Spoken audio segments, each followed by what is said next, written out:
Assalamualaikum warahmatullahi wabarakatuh. Oke teman-teman, channel ini adalah channel informasi dan edukasi dan bukan ajakan maupun saran finansial teman-teman. Hari ini kita akan update informasi tentang Bitcoin. Jadi hari ini Bitcoin teman-teman mengalami koreksi 0,68% dalam 24 jam terakhir.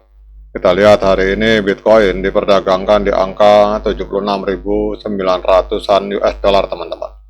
76.934 US dollar. Kemudian untuk kapitalisasi pasar dari Bitcoin ini sampai 1,54 triliun US dollar teman-teman. Hari ini kita akan update beberapa informasi terbaru tentang Bitcoin. Jadi Bitcoin menghadapi pengawasan regulasi sambil mempertahankan level harga kunci, menggabungkan kehati-hatian dengan ketahanan. Jadi ini adalah beberapa pembaharuan terbaru teman-teman. Yang pertama adalah kasus penghindaran pajak terkait ordinal. Pada tanggal 21 Mei 2026, otoritas Italia melacak keuntungan tidak dilaporkan sebesar 1 juta euro menggunakan Bitcoin ordinal dan token BRC20 teman-teman. Kemudian Bitcoin bertahan di kisaran 77.000 US dollar di tengah tekanan makro. Harga stabil setelah penurunan selama 5 hari berturut-turut. Namun permintaan ETF spot melemah sejak pertengahan Mei teman-teman. Namun kalau kita lihat harganya hari ini bukan lagi 77.000 teman-teman, ini turun ke 76.800. Kemudian BOJ menandakan jalur kenaikan suku bunga bertahap dan perubahan kebijakan di Jepang ini akan dapat memberi tekanan pada aset beresiko seperti kripto dengan mengetatkan likuiditas global teman-teman. Nah sekarang kita akan ulas lebih dalam teman-teman. Jadi yang pertama, kasus penghindaran pajak terkait ordinal.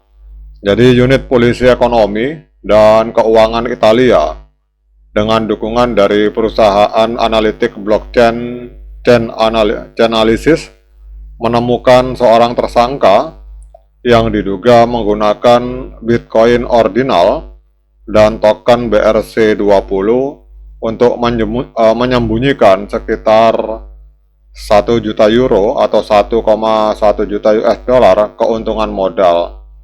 Jadi orang tersebut mencetak token, menjualnya di pasar, dan mengalirkan kembali keuntungan ke dompet Bitcoin utama. Apa artinya ini? Ini bersifat netral untuk Bitcoin karena menunjukkan transparansi protokol yang membantu penegak hukum, namun juga menyoroti meningkatnya pengawasan regulasi terhadap aset on-chain baru yang bisa memicu tuntutan kepatuhan lebih ketat bagi ekosistem kripto teman-teman. Kemudian Bitcoin bertahan di 77.000 US dollar di tengah tekanan makro. Jadi Bitcoin kemarin sempat naik 0,8% teman-teman. Di kisaran 77.576 menemukan area support setelah penurunan dari level tertinggi di atas 82.000 US dollar.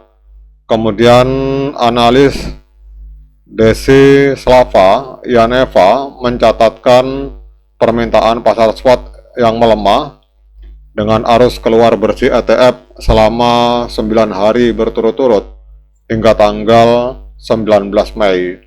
Jadi harga menghadapi tekanan dari risalah Federal Reserve yang hawkish yang mengindikasikan kemungkinan kenaikan suku bunga teman-teman.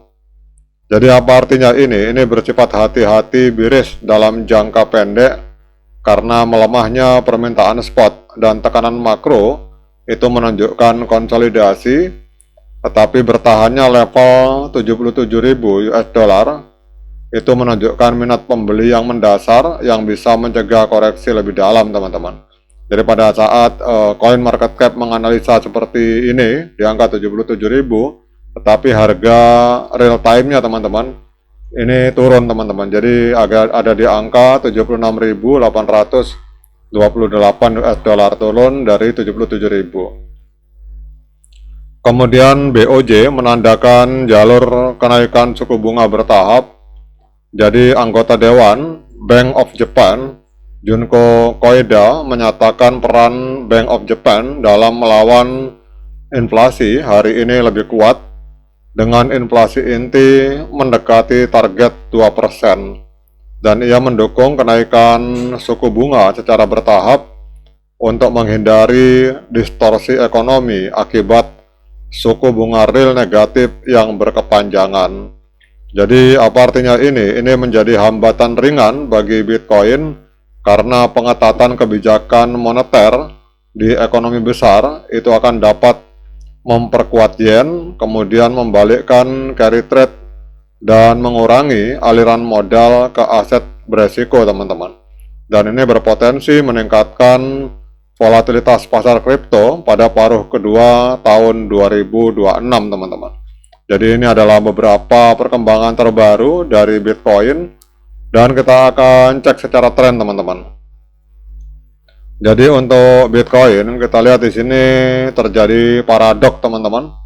Jadi kalau kita lihat di sini terjadi golden cross, artinya ini sebenarnya sinyal kenaikan di stokastik 533, garis biru memotong garis kuning ke atas. Tetapi secara trennya, ini trennya masih tren penurunan teman-teman. Jadi trennya harga masih berada di bawah EMA 13 dan EMA 21 dan juga di bawah EMA 200 hari. Artinya secara jangka pendek maupun jangka panjang, tren dari Bitcoin untuk sementara ini masih tren penurunan kalau kita mengacu di time frame hari teman-teman. Kemudian kita akan lihat technical analysis dari TradingView. Jadi kalau di TradingView untuk moving average sinyalnya sell, kemudian oskilator netral, kemudian kalau kita gabungkan oskilator dengan moving average untuk Bitcoin hari ini sinyalnya adalah netral untuk Bitcoin teman-teman. Artinya para pembeli maupun penjual sedang mengamati, belum melakukan apapun secara mayoritas. Karena di sini kita lihat di sini ada 7 indikator pembelian, 11 indikator sell, tetapi untuk TradingView ini membacanya ini netral teman-teman.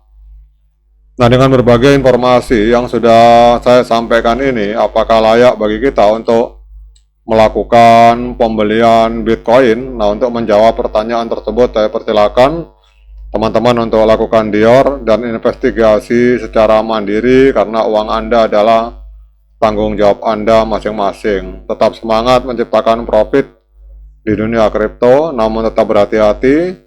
Bagi yang ngopi, silakan diseruput kopinya mumpung masih panas. Sekian dari saya, assalamualaikum warahmatullahi wabarakatuh.